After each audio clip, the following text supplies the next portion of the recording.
Salmo 29. Diz o seguinte, nós vamos ler todo o Salmo aí, 11 versos. Tributai ao Senhor, seres angelicais, tributai glória e força ao Senhor.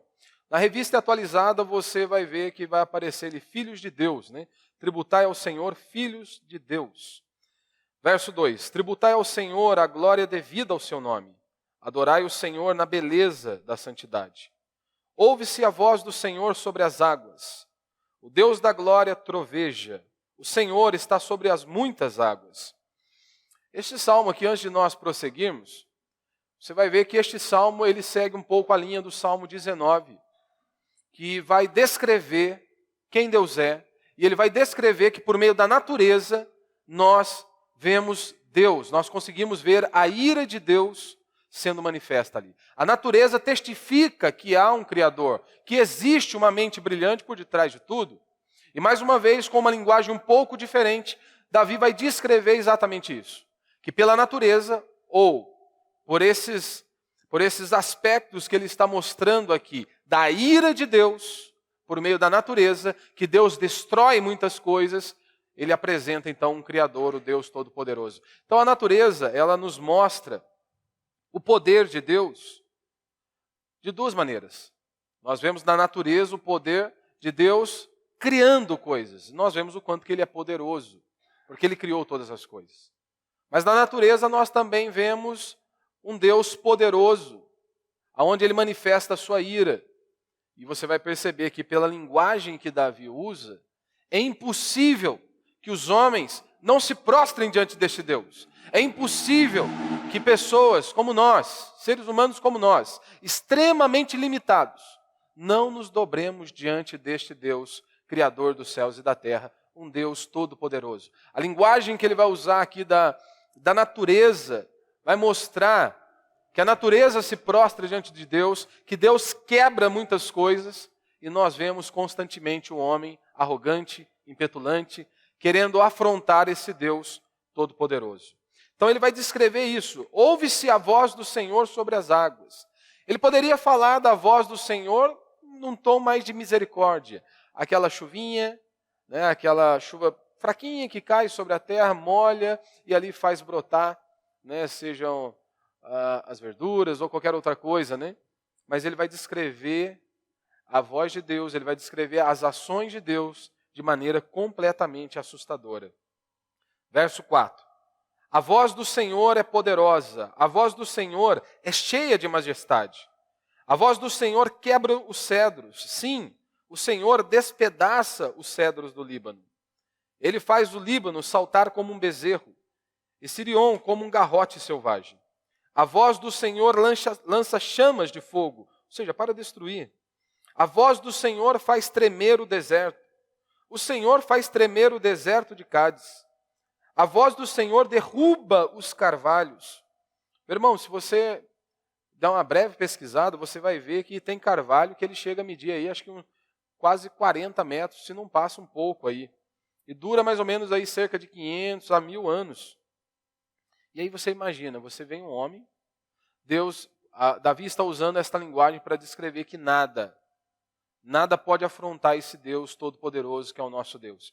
Mas nós vemos constantemente o homem se posicionando e querendo indagar o Senhor, querendo se colocar contra Deus. Você vai ver daqui a pouco, em alguns versículos que eu vou trazer, que você vê que os animais, a natureza, tudo se curva diante do Criador e reconhece o Deus Todo-Poderoso. Mas o homem, e aqui eu incluo todos nós, constantemente queremos nos levantar contra este Senhor, né? Um homem que não tem 2 metros aí, ou alguns um pouquinho mais abençoados aí, um pouco mais altos, né? Um pouco mais alto aí, mas com a vida, né, breve, 70, 100 anos, ou um pouco mais, quer se colocar frente a frente com Deus. Isso é completamente irracional. Então no verso 9 ainda. A voz do Senhor derruba os carvalhos e desnuda as florestas, ou seja, vai cair tudo, vai botar fogo em tudo, não vai sobrar nada. E no seu templo todos dizem, glória. O Senhor está entronizado sobre o dilúvio, o Senhor se assenta como rei para sempre. E aí ele diz, o Senhor dá força ao seu povo. O Senhor abençoa o seu povo com paz.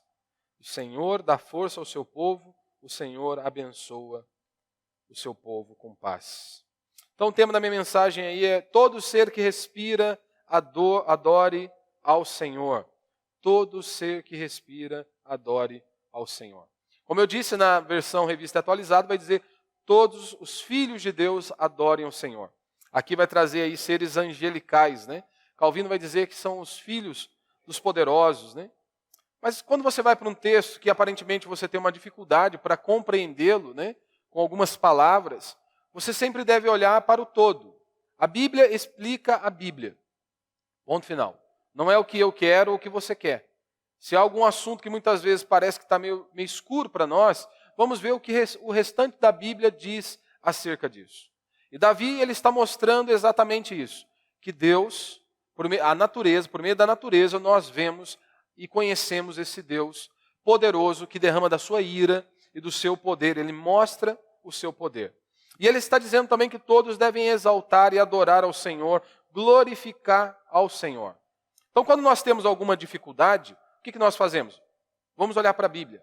O que o restante da Bíblia diz acerca deste louvor e desta adoração a esse Deus?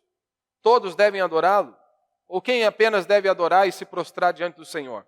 A ordem bíblica é que todo ser que respira louve ao Senhor ou adore ao Senhor. Ou seja, todos os seres viventes, eles devem se humilhar e render honra, tributo, homenagem, louvor e gratidão ao nosso Deus. É o que nós vemos também em Apocalipse, capítulo 5, verso 13. Ele diz o seguinte, João: também ouvi todas as criaturas que estão no céu, na terra, debaixo da terra, no mar, e tudo que neles existem, dizerem: ao que está assentado no trono e ao Cordeiro sejam o louvor, a honra, a glória, o domínio pelo século dos séculos. Né? Ou seja, todos devem adorar e se prostrar diante do Senhor. Então esse é o meu primeiro ponto, de maneira breve aí nessa noite. É dever de todo homem louvar a Deus. É comum nós ouvirmos pessoas dizendo o seguinte: olha, fulano é uma pessoa boa, mas ele é um ateu. Fulano é uma pessoa boa, mas ele se prostra diante de inúmeras imagens. Fulano é uma pessoa boa, mas ele está distante do Senhor.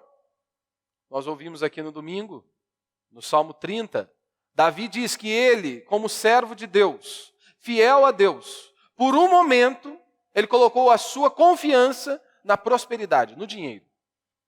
E toda a ideia do Salmo é o seguinte: jamais coloque a sua esperança em qualquer coisa que não seja o Senhor. E Davi descreveu no Salmo 30 que ele sofreu, que a ira de Deus veio sobre ele, porque por um instante ele colocou a sua confiança na prosperidade.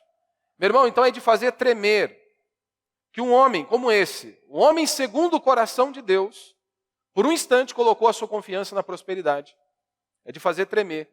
E seria uma loucura você acreditar que você não coloca muitas vezes a sua confiança em qualquer outra coisa que não seja o Senhor. Você coloca a sua esperança em qualquer outra coisa que não seja a Deus. E nós também devemos adorá-lo e servi-lo.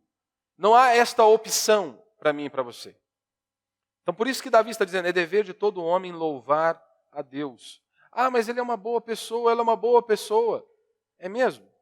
Você pode dizer que um filho ingrato à mãe é bom? Aquela que o colocou no mundo? Você pode dizer que um homem ingrato a Deus é bom? É impossível. As pessoas dizem, não importa o que eles creem, desde que ame. Isso que importa. Porque afinal de contas, Deus é amor. Não importa o que você crê, desde que você ame. Essa é uma das maiores mentiras. Só a fé genuína vai produzir o verdadeiro amor. Só a fé genuína produz o verdadeiro amor. Muitos dizem que eles obedecem às duas tábuas da lei, mas não obedecem. Porque convenhamos, meu irmão, como que você vai amar o próximo sem você amar a Deus? Sem se prostrar diante do Senhor? Sem reconhecer esse Deus todo-poderoso, Criador dos céus e da terra? Como que você vai amar alguém verdadeiramente sem amar a Deus, que é a fonte do amor? Porque se você se lembra, Paulo vai dizer e descrever o que é o amor. 1 Coríntios capítulo 13, ele diz que o amor, por exemplo, não é aquele amor à la Hollywood. Ele diz que o amor tudo suporta, o amor tudo sofre. Nós que temos filhos, você que tem filhos, você vê ali o quanto que nós somos podres, que nós não conseguimos amar os nossos filhos, como a Escritura diz o que é amor. Nós dependemos de Deus todos os dias. Porque quantas vezes os nossos filhos conseguem nos tirar do sério? Mas a Bíblia diz que o amor tudo suporta. Então, quando eu olho, e muitas vezes eu perco a paciência com meu filho, eu vejo o quão pecador eu sou, o quanto eu preciso de Deus e o quanto mais eu preciso estar prostrado diante dele. Então, não existe essa possibilidade de eu amar o próximo sem amar a Deus, sem colocar Deus em primeiro lugar, sendo que ele é a fonte de todo amor. Segundo, Davi está mostrando aqui o Deus que se revela por meio da natureza. 7 vezes. 7 vezes Deus dando ordens aos elementos da natureza. 7 vezes. E Davi está descrevendo isso. O Deus que se revela por meio da natureza. Como eu disse, a linguagem aqui é um pouco diferente lá do Salmo 19, mas a ideia continua a mesma. Deus fala por meio da natureza. Ou seja, algo acerca do Criador pode ser percebido por meio da criação. E aqui Davi está descrevendo a ira de Deus. Que ninguém pode querer se colocar frente a frente com Deus e empeitá-lo. Ninguém pode permanecer firme diante dele, se não for pelo sangue do Cordeiro, que nos lava e nos purifica de todo pecado. No Salmo 19 ele diz, os céus proclamam a glória de Deus e o firmamento anuncia as obras das suas mãos, do verso 1 ao verso 4. E ele diz, um dia declara isso a outro dia, e uma noite revela conhecimento a outra noite. E ele diz, sem discurso, sem palavras, não se ouve a sua voz. E agora no verso 4 ele diz, mas sua voz se faz ouvir por toda a terra. E suas palavras até os confins do mundo. O que ele estava dizendo, a natureza está aí. Tudo isso testifica que há um Criador. E mesmo assim, os homens são tão arrogantes, são tão duros, que eles não reconhecem o Criador. Nós podemos saber tudo por meio da criação? Claro que não. Não. Mas nós podemos ver a fúria de Deus, ou a ira de Deus, quando nós olhamos para esse texto. E Davi está descrevendo isso, A fúria da natureza revela a fúria de Deus. Ele podia citar a misericórdia de Deus, que faz aquela chuva cair de maneira meiga e fertilizar o solo e trazer ali alimento, produzir muitas coisas. Ele poderia citar o sol brilhando, que possibilita os seres vivos de realizar ali a fotossíntese. Mas ele não cita essas coisas. Ele vai citar trovões, ventos, um som assustador de muitas águas. É desta maneira que ele descreve o Senhor. Então, alguns pontos nós vemos aqui. Ele diz que a fúria que despedaça os poderosos. Ele vai citar ali o Líbano, os cedros do Líbano. A voz do Senhor quebra os cedros. Sim, o Senhor despedaça os cedros do Líbano, no verso 5. Os cedros do Líbano eram um símbolo de beleza e também de força. Mas que também na Bíblia nós vemos que é um símbolo de pessoas orgulhosas, arrogantes. Como nós vemos em Isaías capítulo 2, verso 12 e verso 13. Isaías diz o seguinte, pois o dia do Senhor dos Exércitos será contra todo orgulhoso e arrogante, contra todo o que se exalta, para que seja abatido, contra todos os cedros do Líbano, altos e elevados. O que Davi está dizendo, olha, o poderoso cedro do Líbano é julgado diante de ventos furiosos, ou seja, Deus os quebra. E aí a pergunta é, imagine você, se aquele poderoso cedro do Líbano, que era um símbolo de beleza e de força, ele é quebrado diante dos ventos furiosos, imagine o homem que quer se manter arrogante, impetulante diante do seu Senhor. Segundo ponto que nós vemos aqui é que a fúria desnuda segredos escondidos. Porque nós falamos aqui de floresta, Floresta sempre é isso, é algo escondido. Nós falamos ali de mata fechada. E Davi está dizendo que Deus vai desnudar tudo isso aí. Ou seja, vai vir tudo à mostra. Não é isso que nós vemos nas Escrituras? Não há nada oculto que não seja revelado. E você tem que confiar nisso. Nós temos que crer nisso. Nós não precisamos viver angustiados e aflitos por nada. Não há nada oculto que não seja revelado. Ou seja, os seus relâmpagos, os seus trovões e chuvas podem abrir enormes clareiras na mata. Agora imagine o que esse Deus Todo-Poderoso pode fazer comigo e com você. Mortais. Simples mortais. Terceiro, né? Ele diz que a fúria controla as calamidades naturais. Verso 10, né? O Senhor está entronizado sobre o dilúvio. O Senhor se assenta como rei para sempre, né? Se você se lembra, quando nós olhamos para a Escritura e nós vemos o dilúvio, nós vemos ali a ira de Deus sendo revelada. Nós vemos de maneira muito clara uma manifestação da sua ira, da ira de Deus em relação ao homem e ao seu pecado. Imagine Noé pregando a palavra de Deus por muito tempo e as pessoas não davam ouvido algum a ele. Ou seja, era um anúncio chamando as pessoas do arrependimento.